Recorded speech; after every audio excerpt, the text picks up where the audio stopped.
네, 오늘 고성구 칼럼은 이제 노무현을 사람의 자리로 내려오게 할 때다. 이런 주제입니다.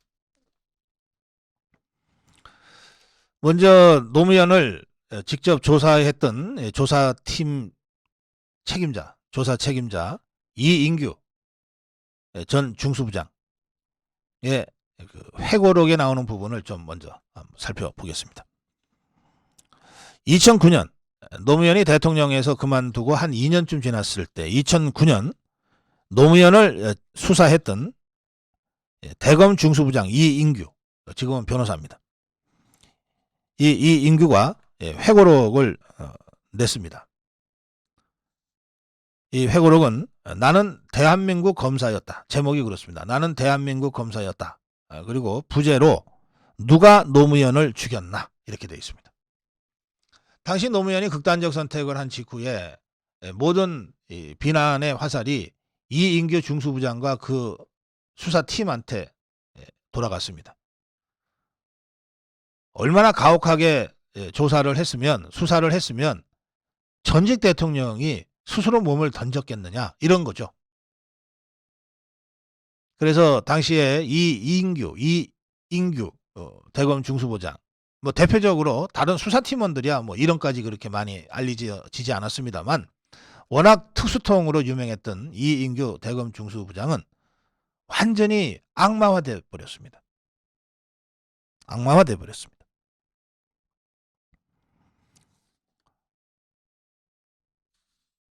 이인규는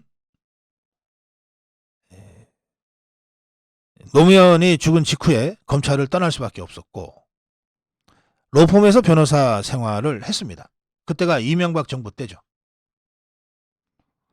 그리고 박근혜 정부 때까지 이제 로펌에서 그냥 대검 중수부장 출신의 변호사로 일을 했습니다. 그런데 2017년 문재인이가 대통령이 됐어요. 그 직후에 이인규가 몸담고 있었던 로펌의 대표가 이인규를 불러서 세상이 바뀌었다. 로펌에서 좀 나가달라. 이렇게 요구했다고 합니다. 이 로펌 대표가 당시 이인규에게 한 말은 이런 말이었다고 하는데 문재인 캠프 핵심 인사한테 들었다. 당신 꼭 손보겠다고 하더라. 같이 죽자는 얘기냐. 문재인이가 대통령이 된 직후에 문재인 캠프의 핵심 인사가 이 로펌 대표한테 그렇게 말을 했다는 거죠. 우리가 이인규는 꼭 손본다. 알아서 해라. 그러니까 로펌 대표가 겁이 드럭 났는지 이인규를 불러서 당신 꼭 손본다고 하는데 당신이 계속 우리 로펌에 있으면 우리 로펌도 같이 죽는데 같이 죽자는 얘기냐. 그래서 어쩔 수 없이 로펌을 떠났다는 거예요. 그래서 이인규는 그해 8월에 미국으로 갔다가 2년 후 귀국을 했다고 합니다. 그리고 나서 이 회고록을 준비했던 것 같습니다. 2009년에 있었던 수사와 노무현의 죽음입니다. 그때부터 따지면 14년 만에 이제 누가 노무현을 죽였나라는 부제를 단 이인규 회고록이 나왔는데 14년 만에 회고록을 낸 이유를 묻자 이인규가 이렇게 설명했습니다. 노무현의 죽음은 온 국민에게 큰 상처를 남겼다. 그런데 2023년 2월 21일, 그러니까 지난달 얼마 전이죠. 2023년 2월 21일이 노무현에 대한 공소시효가 모두 완성된 시점이다. 노무현에 대한 공소시효가 모두 완성되었다. 그래서 이제는 더 이상 법률적 시비의 대상이 안 되므로 이제라도 국민에게 노무현에 대한 수사의 진실을 알려야 할 때가 됐다고 생각해서 회고록 출판을 결심했다. 네, 법률가로서 자기가 지켜야 될 선 지켜가면서 그러나 알릴 것은 알려야 되겠다 해서 시점을 지금으로 잡았다. 공소시효가 완성된 직후인 지금으로 시점을 잡았다. 이렇게 설명하고 있습니다. 당시에 노무현이 중수부에서 수사를 받을 때 변호사가 문재인이었습니다. 실제로 중수부에, 서울 중수부에, 대검 중수부에 올라와서, 봉화마을에서 있다가 올라와서 버스 타고 올라와서 조사를 받을 때 그 수사검사 앞에서 노무현 옆에 앉아서 배석했던 변호사가 문재인입니다. 문재인은 노무현이 정치하기 훨씬 전부터 같은 변호사 사무실을 한 친구고 정치적 후원자고 동지였습니다. 노무현이 대통령이 되는 과정에서는 일체 정치판에 나타나지 않았지만 대통령이 된 후에 5년 내내 문재인과 함께 청와대에서 시민사회 수석, 민정수석, 비서실장 등으로 노무현을 가장 가까이에서 보좌했습니다. 그리고 노무현이 봉화마을에 내려간 후 중수부에 조사를 받게 되자 당연히 담당 변호사로 노무현의 변호를 맡게 됐습니다. 그리고 노무현이 부엉이 바위에서 떨어져 극단적 선택을 한 직후 병원에서 노무현의 죽음을 국민한테 알린 역할을 한 것도 문재인입니다. 그 문재인에 대해서 이인규 중수부장은 이렇게 책에다 썼습니다. 2009년 당시 문재인, 노무현의 변호사 문재인. 이 문재인은 수사 책임자인 나, 중수부장인 나는 말할 것도 없고 수사팀 누구한테도 찾아오거나 연락을 해온 적이 없다. 변호사로서. 의견서 한 장 제출한 적이 없다.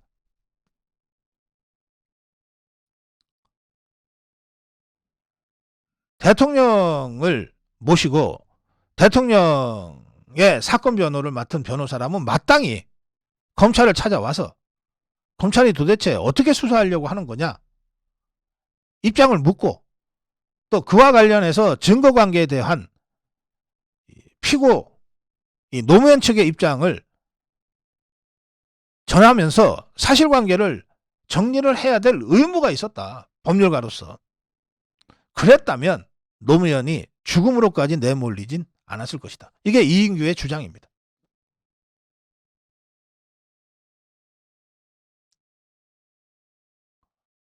제가 들은 여러 가지 얘기들 중에는 문재인이 매우 무능한 변호사였다는 얘기도 있습니다.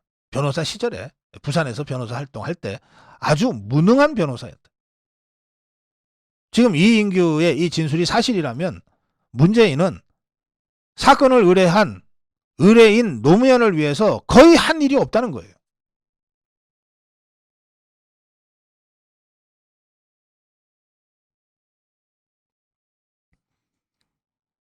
또 이인규는 권양숙에 대해서도 얘기했습니다. 썼어요. 권양숙이 노무현이 대통령으로 있던 2006년에 노무현의 오랜 후원자 중에 한 사람인 박연차로부터 시가 2억 550만 원에 해당하는 피아제 시계 2개 세트를 받았다.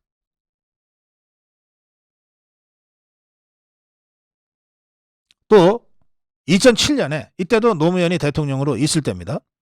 2007년에 아들 노건호의 미국 주택 구입 자금 명목으로 140만 달러를 받았다. 이 부분에 대해서는 권양숙이 박연차로부터 2억 550만 원 상당의 피아제 시계 세트 받은 것, 노건호의 미국 주택 구입 자금 명목으로 140만 달러를 받은 것에 대해서는 노무현도 사실관계와 관련해서 다투지 않았다. 사실관계 인정에 다툼이 없었다. 회고록에 이렇게 주장했습니다. 노무현도 인정했다는 겁니다. 사실관계를. 또 피아제 시계에 대해서는 노무현이 처가, 그러니까 권양숙이 밖에다가 내다 버렸다고 진술했다. 검찰에 와서.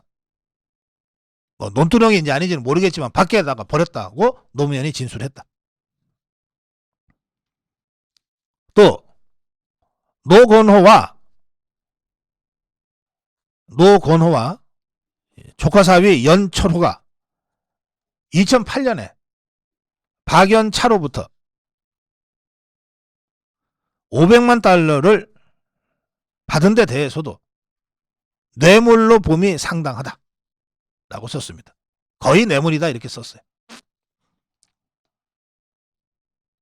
그러면서 이 인규는 권양숙이 박연차로부터 받은 돈이 아들의 주택 구입 자금으로 사용됐다는 사실이 밝혀진 것이 노무현에게 큰 충격을 주었다. 이 아들 노건호죠. 기억하십니까? 머리 빡빡 밀고서 이 선동하던 그 노무현의 아들 노건호. 이자가 미국에서 집을 샀는데 권양수이가 박연차로부터 받은 140만 달러가 여기에 사용됐다는 사실을 알고 노무현이 큰 충격을 받았다고 이인규가 주장하고 있습니다. 이인규의 주장입니다. 노무현은 미국 주택 구입 사실이 밝혀짐으로써 자신의 거짓말이 드러나는 등 스스로 헤어날 수 없는 수렁에 빠졌다고 하소연할 만큼 궁지에 몰리고 있었다. 그런데 당시 주위를 둘러봐도 가까운 사람들이 모두 등을 돌리고 믿었던 친구이자 동지인 문재인마저 곁에 없었다. 문재인마저 곁에 없었다. 문재인은 노무현이 극단적 선택을 한 2009년 5월 23일까지 무려 일주일 동안 아무런 변호 활동도 하지 않았고 노무현의 곁을 지키지도 않았다. 이게 이인규가 쓴 겁니다. 여러분, 극단적 선택, 검찰 수사를 받거나 구속 상태에서 재판을 받아도 극단적 선택을 감옥 안에서 하는 경우도 있습니다만 대체로 극단적 선택은 수사받는 과정에서 벌어지는데 그러면 이 극단적 선택을 하는 사람에게는 여러 가지 정상적이지 않은 징후들이 나타난다고 하잖아요. 그 상식적으로 다 우리가 짐작할 수 있는 것 아닙니까? 그걸 가장 가까이서 제일 먼저 포착할 수 있는 사람이 누구겠습니까? 가족들 아닙니다. 변호사예요. 담당 변호사.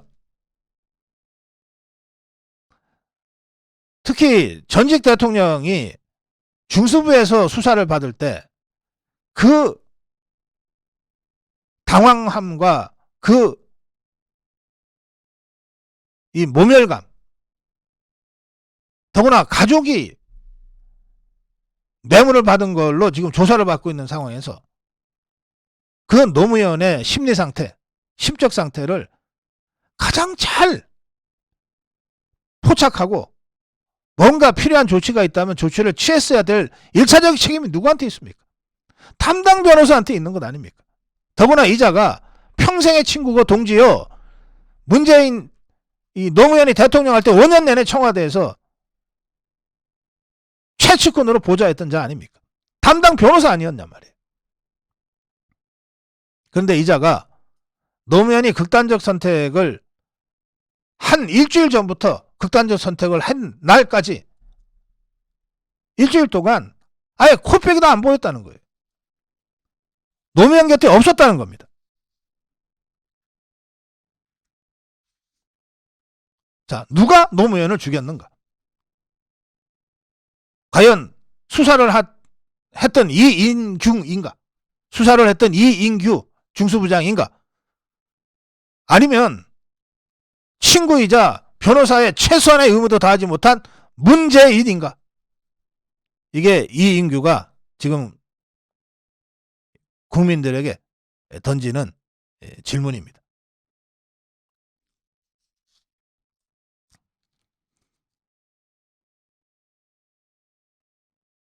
예, 이 인규는 2009년 4월 30날 노무현을 소환 조사했던 상황도 설명하고 있습니다. 노무현이 조사 직전에 대검 중수부장에서 자신하고 대화를 나눴어요. 뭐 대개 그렇게 합니다. 전직 대통령이 오면 지금은 없어졌지만 중수부의 부장이 가서 차 한잔 대접하고 뭐 좀 격려의 말이나 뭐 덕담 같은 걸 한두 마디 해줍니다. 그리고 나서 이제 조사실로 가서 이제 직접 이제 수사하는 검사가 질문, 답변 이렇게 하는 겁니다. 그러니까 노무현도 중수부장이던 이인규가 먼저 차 한잔 대접하는 자리를 가졌던 모양입니다.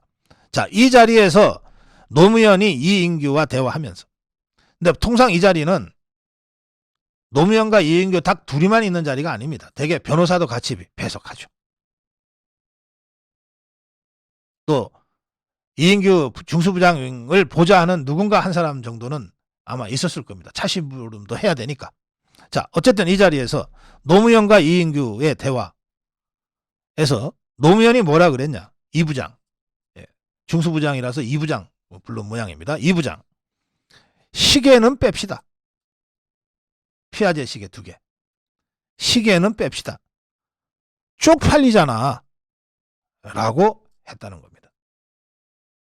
저 이 말 노무현이 했을 거라고 믿습니다. 왜? 제가 수많은 좌파들을 뭐 알고 지냈고 만났습니다만 쪽팔리는 거 아는 좌파들 별로 없어요. 저것들이 쪽팔리는 짓을 여러 수십 번 수백 번을 하면서 평생을 살아도 이게 쪽팔리다는 사실을 아는 그런 좌파들이 거의 없습니다. 그런데 제가 아는 노무현은 쪽팔릴 줄 아는 사람이었어요. 사람이니까 잘못하고 실수 있을 수 있죠. 그럴 때 이거 쪽팔리는 일이야, 쪽팔리는 짓이야 라고 하는 것을 알만한 사람이었다는 겁니다. 그래서 저는 이인규가 전하는 이 노무현의 대화, 이 부장 시계는 뺍시다. 쪽팔리잖아. 저 이거 진짜 노무현이 이렇게 얘기했을 가능성이 매우 높았던 상황이다. 저는 그렇게 받아들입니다. 노무현이 이렇게 얘기하자 이인규가 당시 자기의 심정을 설명합니다. 당황했다. 전혀 예상하지 못한 말이었다. 또 노무현이 박연차와 대질신문 자체를 거부했답니다. 왜? 이것도 쪽팔려서 그랬을 것 같아요. 그래도 내가 대통령인데 아무리 박연차가 오랫동안 후원한 관계이긴 하지만 그냥 박연차인데 어떻게 내가 검찰에 와서 그 박연차하고 대질을 하냐. 이거 쪽팔려서 못하겠다. 저는 이런 심정으로 거부했을 거라고 생각해요. 그래서 이인규가 대질신문은 하지 않고 조사를 다 마친 다음에 두 사람이 만나도록 했다고 합니다. 이 자리에서 박연차가 노무현한테 대통령님 우짤라고 이러십니까? 하자 노무현이 저도 감옥 가게 생겼어요. 감옥 가면 통방합시다. 했답니다. 통방. 이게 정치범들이 들어가거나 하면 이제 독방을 쓰게 되는데 뭐 사동이 다를 수도 있습니다. 그럴 때 창문을 통해서 큰 소리로 아유 박연차 회장님 잘 있어요 뭐 이렇게 서로 인사 나누는 걸 통방이라고 합니다. 예, 노무현은 감옥 갈 각오를 중수부 수사를 받으면서 했던 것 같습니다. 박연차도 감옥 가게 돼 있고 이미 뭐 부인한다고 될 상황이 아니다. 나도 감옥 가게 생겼으니 우리 감옥에 가서 서로 통방이나 합시다. 이렇게 박연차한테 얘기를 했다는 겁니다. 이건 이인규의 주장입니다. 당시 노무현에 대한 조사 과정은 CCTV로 전부 녹화가 됐어요. 당연하죠. 아니 뭐 잡범들 수사도 다 녹화하는데 어쨌든 전직 대통령에 대한 조사인데 녹화하지 않았겠습니까? 이 녹화 영상은 영구 보존돼 있다고 이인규가 설명합니다. 이 얘기는 뭐냐? 내 말이 거짓이라면 녹화 영상을 보고 나를 거짓으로 집어넣어라 이겁니다.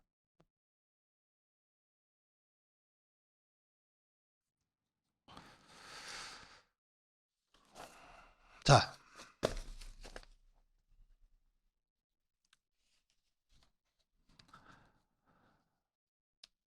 예, 노무현 제가 한 십몇 년 만에 예, 노무현의 유서를 다시 봤습니다. 예, 노무현이 극단적 선택을 한 것이 2009년 5월 23일입니다. 저는 그때 뭐 여러 방송에서 패널과 방송 진행을 하고 있을 때인데 새벽에 방송국으로부터 급한 전화가 왔던 걸 제가 기억합니다. 노무현이 죽었어요. 박사님 오늘 9시까지 방송국에 나와 주셔야 되겠어요. 뭔가 이거 해설을 해야 되는데 해설할 사람이 없어요. 제가 그날 그리고 그 다음날 한 일주일간 내내 노무현 죽음과 관련된 해설을 하느라고 뭐 이 방송 저 방송 불려다녔던 기억이 납니다. 예, 그때 뭐 백본도도 인용하면서 설명했던 그 노무현의 유서 제가 십몇 년 만에 오늘 아침 이 칼럼을 준비하면서 다시 꺼냈습니다. 노무현의 유서, 노무현이 남긴 유서입니다. 이렇게 되어 있습니다. 제가 짧으니까 전문을 읽어드릴게요. 너무 많은 사람들에게 신세를 졌다. 나로 말미암아 여러 사람이 받은 고통이 너무 크다. 앞으로 받을 고통도 헤아릴 수가 없다. 여생도 남에게 짐이 될 일밖에 없다. 건강이 좋지 않아서 아무것도 할 수가 없다. 책을 읽을 수도 글을 쓸 수도 없다.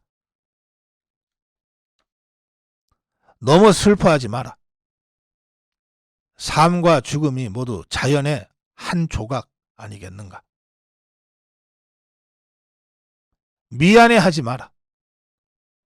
누구도 원망하지 마라. 운명이다.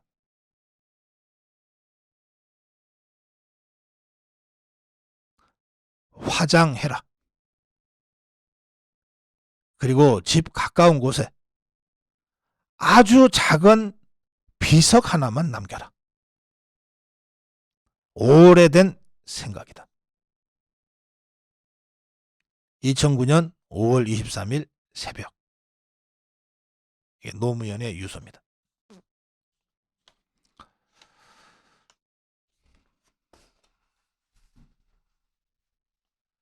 지금 노무현이 내려가서 살던 봉하마을이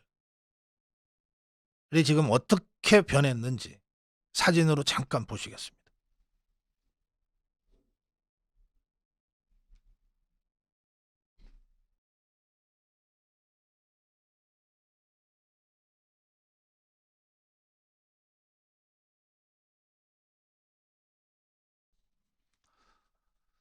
여러분, 지금 사진으로 보시는 저 봉하마을, 좌파의 성지가 돼버린 저 봉하마을이 노무현의 유서에 마지막으로 부탁한 아주 작은 비석 하나로 보이십니까?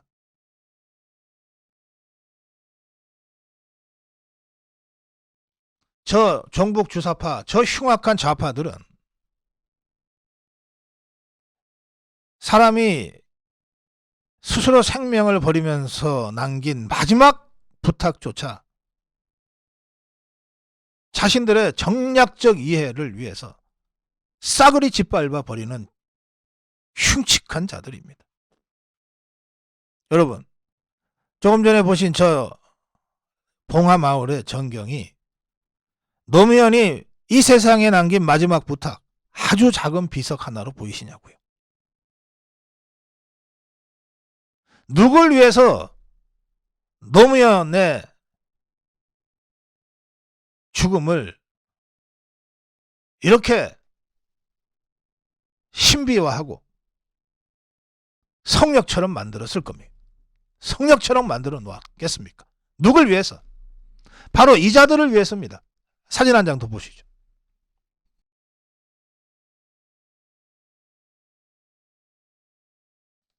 저렇게 이 봉화마을을 성지로 만들어 놓은 것은 바로 이 자들이 노무현의 죽음을 정치적으로 이용하기 위해서입니다.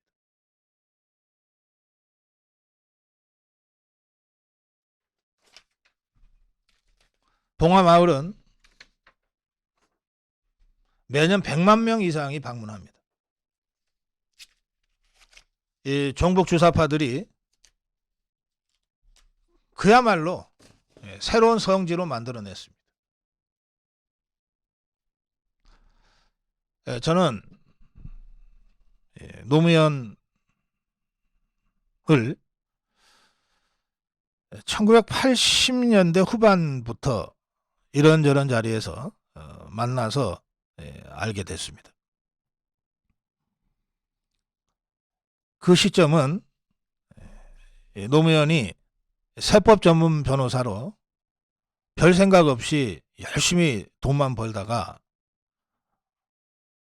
뭐 이런저런 그 계기로 이 정치 현실에 눈을 뜨게 되고, 그리고 87년 6월 민주화 운동에 부산 지역 책임자로 활동하면서 이제 중앙 정치에 막 얼굴을 내밀 때였습니다. 그때 저는 민주화 운동을 하고 있는 한 활동가로 노무현을 만났어요. 그 후 노무현이 대통령이 될 때까지 이런저런 인연을 이어왔습니다. 제가 아는 노무현은 적어도 자신에게는 늘 정직하려고 했던 사람입니다. 그리고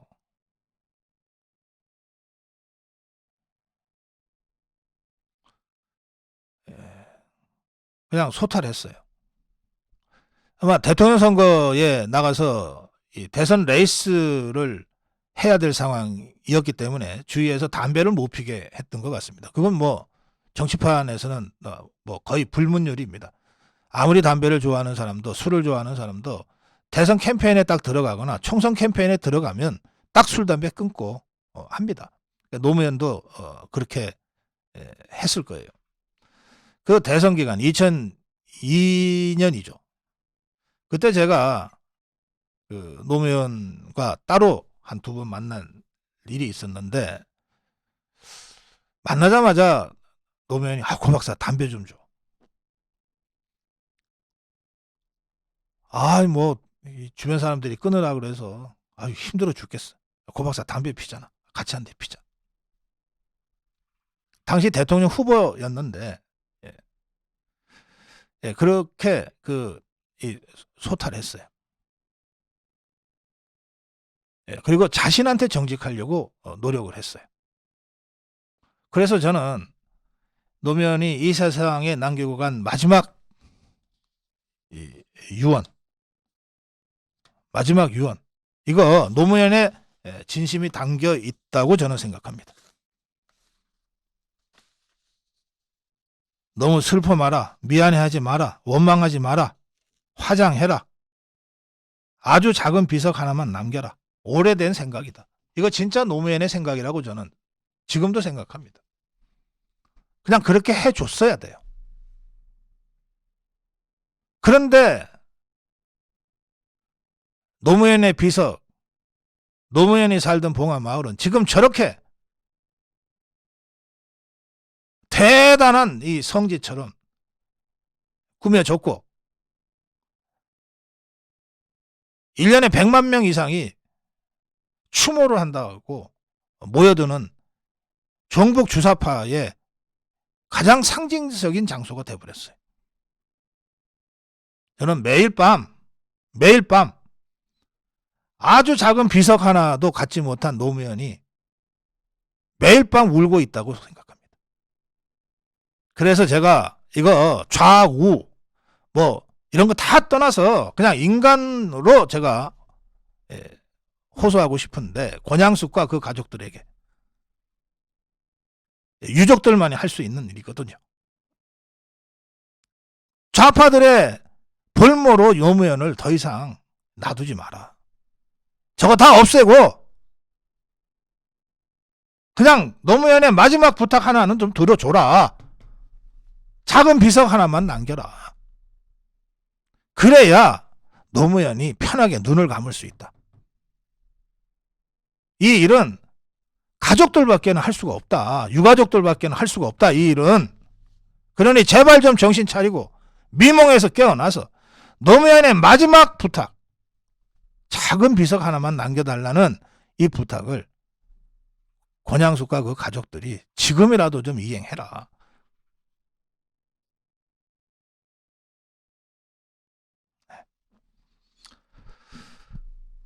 고성국 칼럼이었습니다.